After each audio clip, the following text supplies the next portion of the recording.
política es la organización civilizada y la convivencia, no es solo el poder. Hemos confundido poder político con política. La política es una palabra noble cuando la entendemos bien. Así que si confiamos en nosotros mismos, somos capaces de organizar, de comunicarnos, de dotarnos de confianza mutua, entonces podemos confiar en la política. Si se la dejas todo a los profesionales, las cosas cambian. Ya no puedes confiar lo mismo porque obviamente están buscando más.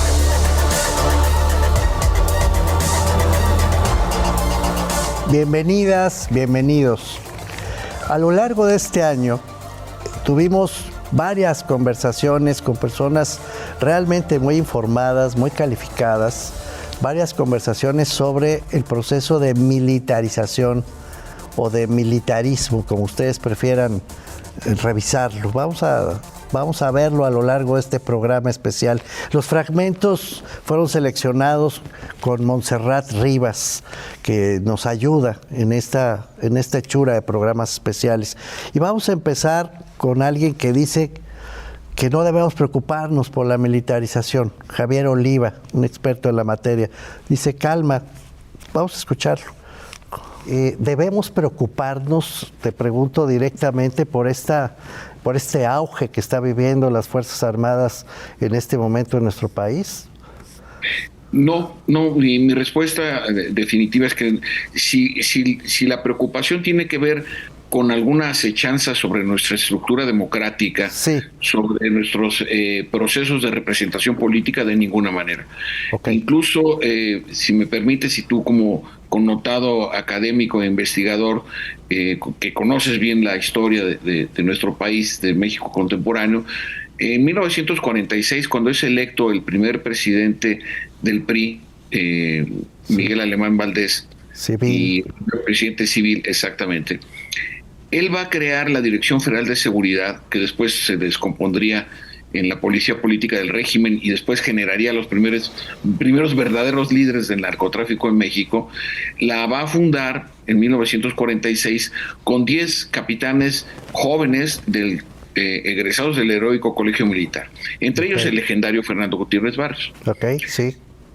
De 1946, con Miguel Alemán Valdés, al 2018, que inicia el sexenio de Andrés Manuel López Obrador, del presidente López Obrador, todos los presidentes, Mauricio, y esto es muy importante subrayarlo, sin excepción, han recurrido a las Fuerzas Armadas para distintas tareas, sea para contención de protestas sociales, sea para el apoyo a la población en desastres.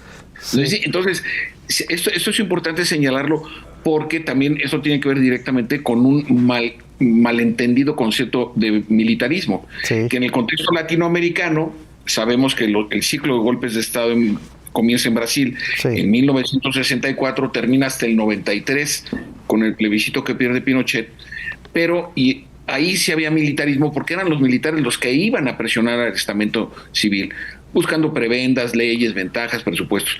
En México es al revés.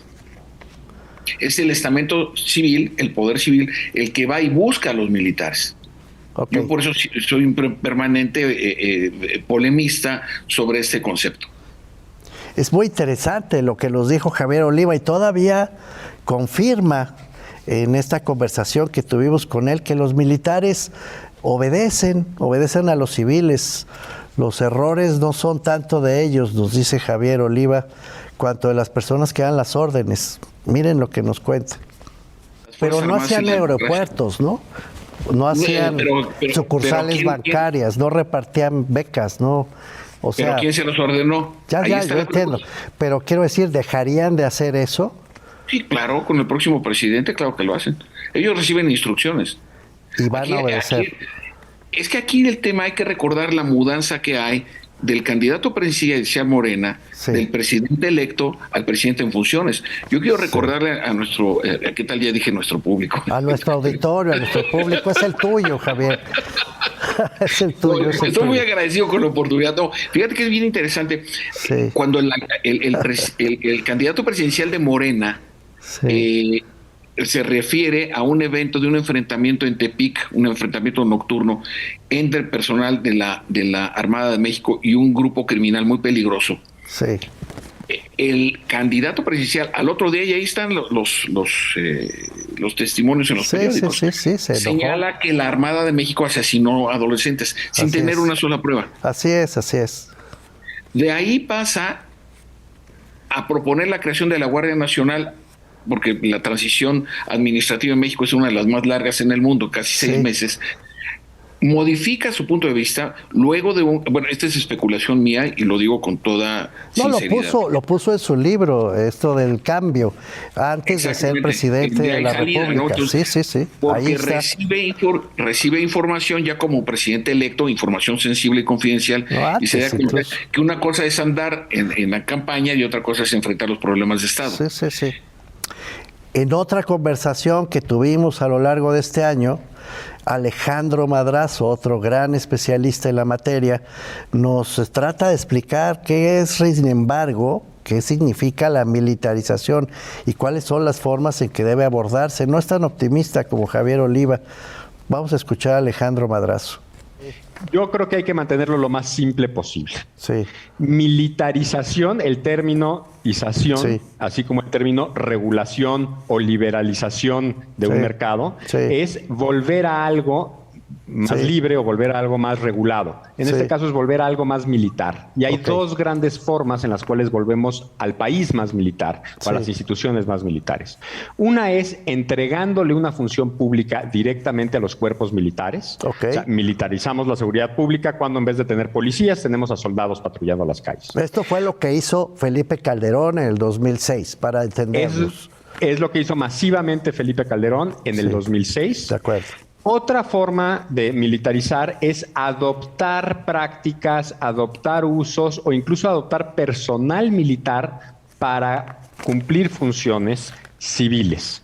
Eso se había dado antes del 2006 con algunos puestos clave. No recordarás que el general Macedo de la Concha había sido nombrado Procurador General de la República. No? Así es. Que habíamos tenido un fiscal especial de drogas, después preso precisamente por traficar drogas, Gutiérrez Rebollo. Así como esos casos emblemáticos en los cuales tomábamos un militar y lo poníamos a encabezar a un organismo civil. Pero le quitabas la condición de militar, ¿no? Es decir, la lógica era deja de ser militar y se convierte en funcionario público. Pues así es, de un día a otro formalmente dejaba de ser militar, se convertía en funcionario público, pero sus relaciones, su entrenamiento, su lógica, sus prácticas eran militares. Entonces, esas son las dos formas que yo veo de militarización. O adoptas lógicas personal, armamento, prácticas militares en un cuerpo civil, o bien desplazas al cuerpo civil y de plano le entrega detrás la función al ejército, que es lo que ha venido sucediendo en los últimos 3 meses. Porque ahí la diferencia que yo advierto, Alejandro, ayúdame a entenderla, es la tropa. Es decir, no es lo mismo meter a un militar a cumplir funciones civiles con servidores públicos que de plano militarizar en el sentido de que entra la tropa, entra el ejército con todas sus jerarquías y toda su lógica a gobernar un espacio determinado del Estado. Y la diferencia no es menor, y por eso te digo yo que el 2006 es el gran quiebre en este país, cuando Felipe Calderón utilizó directamente al ejército en forma masiva a lo largo y ancho del territorio nacional para desplazar a los cuerpos de seguridad pública con militares. Y se ha profundizado, no solo en este sexenio, pero sobre todo en este sexenio, al desplazar también a otras instituciones civiles por el ejército. La Marina Mercante, por ejemplo, subsumida dentro de la Marina Armada de México, ya de plano la construcción de infraestructura, como son el Tren Maya o el aeropuerto Felipe Ángeles. Hoy en día las aduanas, los bachilleratos, a las preparatorias, el sistema de educación pública estatal también ha sido capturado y entregado a los militares. Tenemos que hacer un corte en este momento. Cuando volvamos del corte, regresaremos con otro fragmento de Alejandro Madrazo. No se vayan, es un segundito y volvemos.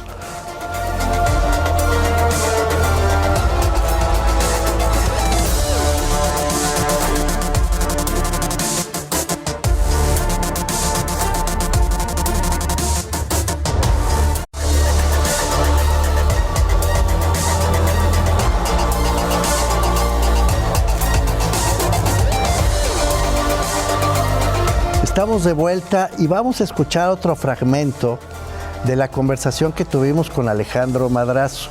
él dice algo muy contundente. Vamos a escucharlo. Dice, más ejército lamentablemente ha equivalido a más violencia.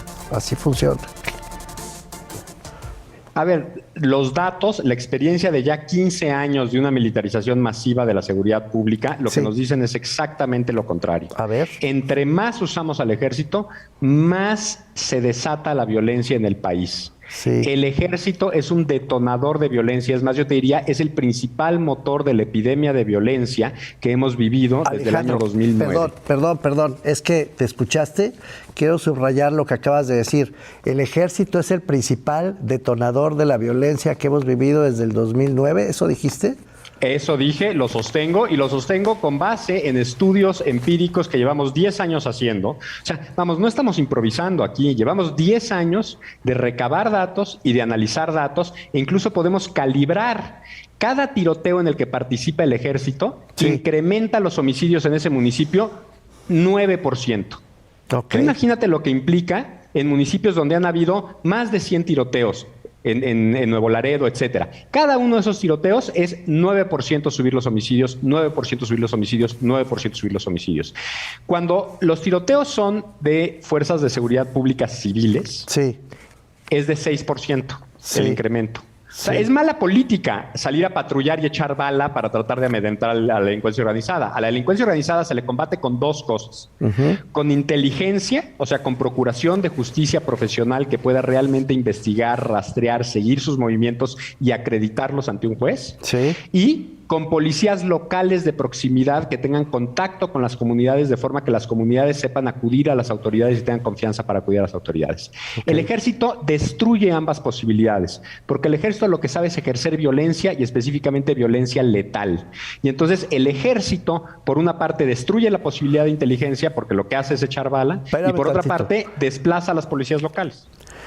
En otra conversación, en este caso con Lisa Sánchez, otra gran experta en materia de seguridad pública, nos decía Lisa, en armonía, por cierto, con lo que ya comentaba Alejandro Madrazo, pues que el problema es que los militares están preparados, entrenados para algo distinto que lo que hacen los policías. No es la misma función y eso produce efectos importantes en nuestra vida cotidiana. Lisa Sánchez, vamos a escucharla. Por un lado, la idea misma de que por ningún motivo el ejército, las Fuerzas Armadas pueden hacer labores de policía. Eso es verdad, o sea, no se les puede convertir, no se les puede entrenar, no se les puede poner en labores de policía, y si es así, ¿por qué no? Pues es porque es como si nosotros quisiéramos poner a un economista a aprender a ser chef. Sin duda alguna podrá de alguna manera aprender algunas recetas, pero su formación de economista le dijo que tenía que optimizar los recursos, le dijo que tenía que ahorrar, le dijo que tenía que hacer ciertas cosas, y la versión del chef no escatima en eso, quiere sabor, quiere recetas, quiere innovación en la preparación de los platos. Lo mismo sucede acá. Una corporación castrense está hecha para salvaguardar la seguridad nacional y por lo tanto está hecha para usar la fuerza de manera legítima, claro. Y la usan. Y entonces tienen patrullajes, armas de alto calibre, un entrenamiento vertical que no permite el cuestionamiento de las órdenes, que no está hecha para la prevención, que no está hecha para la investigación de los delitos, está hecha para lanzar un operativo, encapsular y si es necesario matar. Un policía, pese a todas las deficiencias que sabemos y conocemos que en el territorio existen sobre la profesionalización policial, el tema de la corrupción y los abusos que se cometen, un policía está mucho más entrenado primero para conocer el territorio, para conocer las relaciones que se dan en ese territorio, generar proximidad, estar pendiente de quiénes son las personas que están interactuando, brindar auxilio primero, y preguntar primero, incluso llamar al auxilio en una detención y presentar ante una autoridad para que esa autoridad ministerial, que son los ministerios públicos, investigue ese delito y en caso de que se corrobore que hay la comisión de ese delito, persiga penalmente a la persona usando o no la prisión como fin último. Ahora, los militares no. Tenemos que hacer un corte en este momento. Vamos a regresar todavía con Lisa Sánchez, tiene mucho más que decirnos. No se vayan, volvemos enseguida.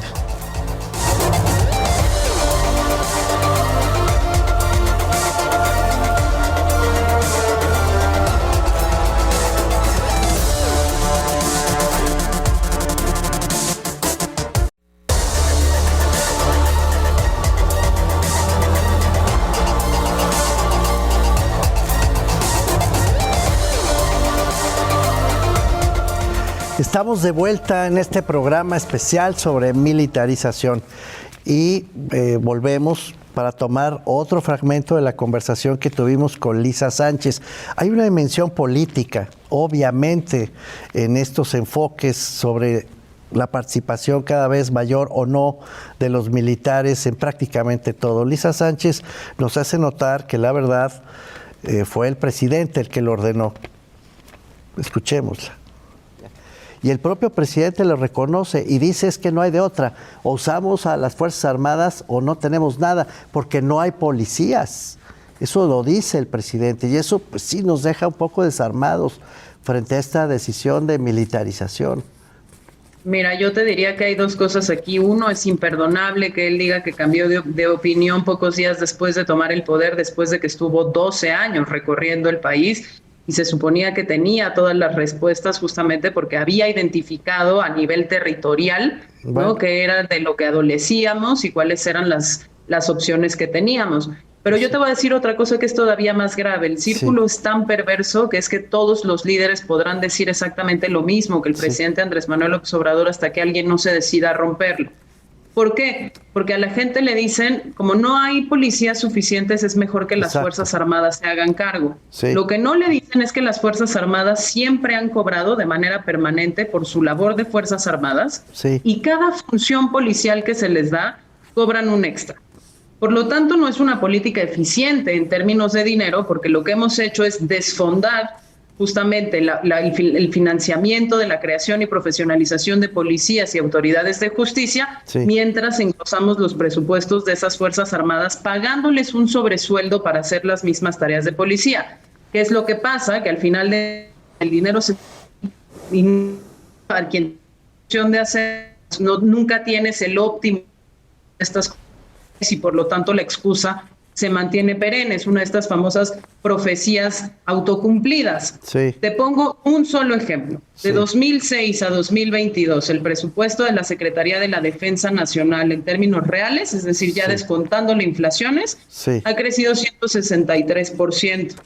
El presupuesto de las autoridades de justicia, la Fiscalía General, las fiscalías estatales, etcétera, ha crecido solo el 18%. De acuerdo. Seguimos en insuficiencia de fiscalías fuertes, con servicios forenses capaces, con teorías de la investigación del delito serias y con capacidad incluso, ¿no?, de número de personas y agentes ministeriales que puedan dar salida a todos los casos que tenemos, con una impunidad que ronda el 97%.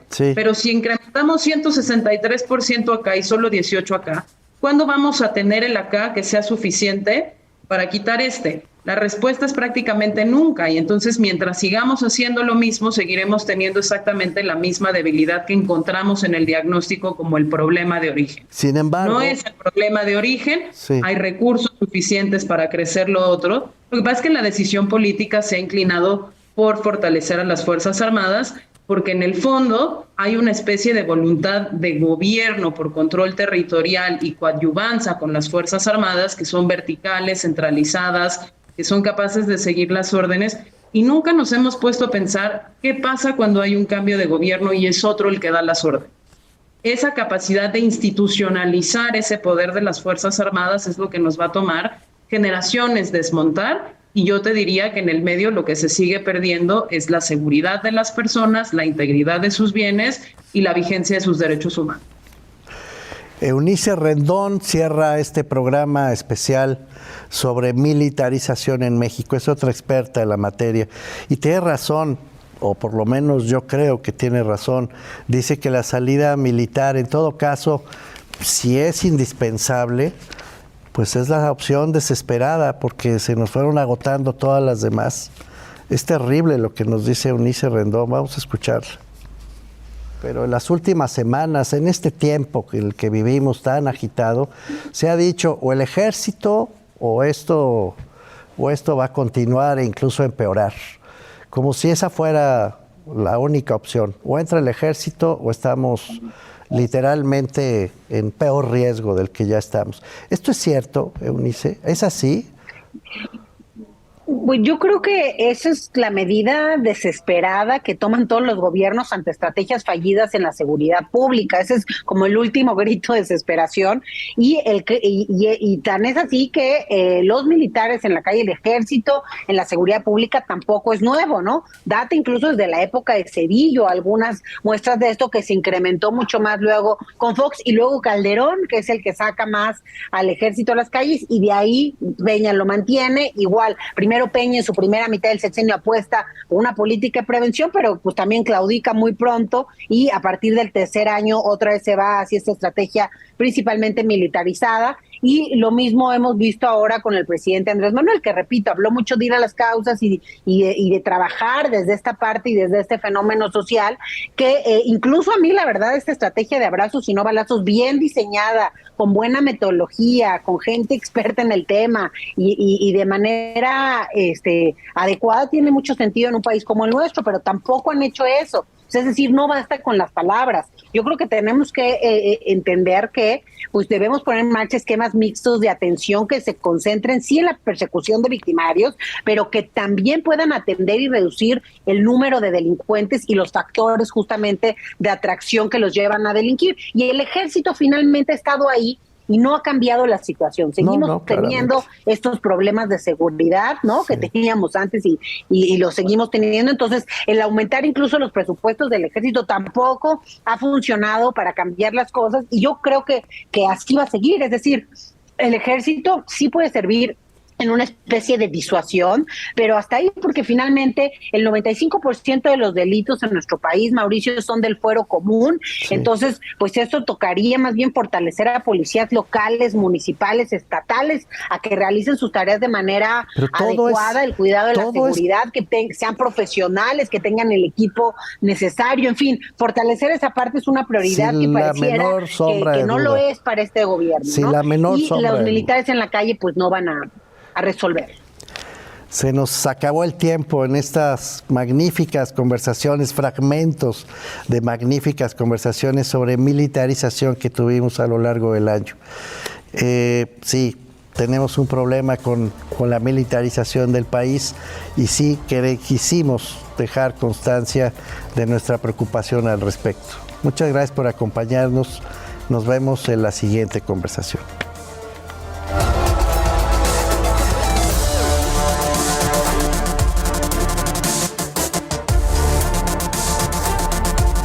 Es la organización civilizada de la convivencia, no es solo el poder. Hemos confundido poder político con política. La política es una palabra noble cuando la entendemos bien. Así que si confiamos en nosotros mismos, somos capaces de organizar, de comunicarnos, de dotarnos de confianza mutua, entonces podemos confiar en la política. Si se la dejas todo a los profesionales, las cosas cambian. Ya no puedes confiar lo mismo porque obviamente estás buscando más poder.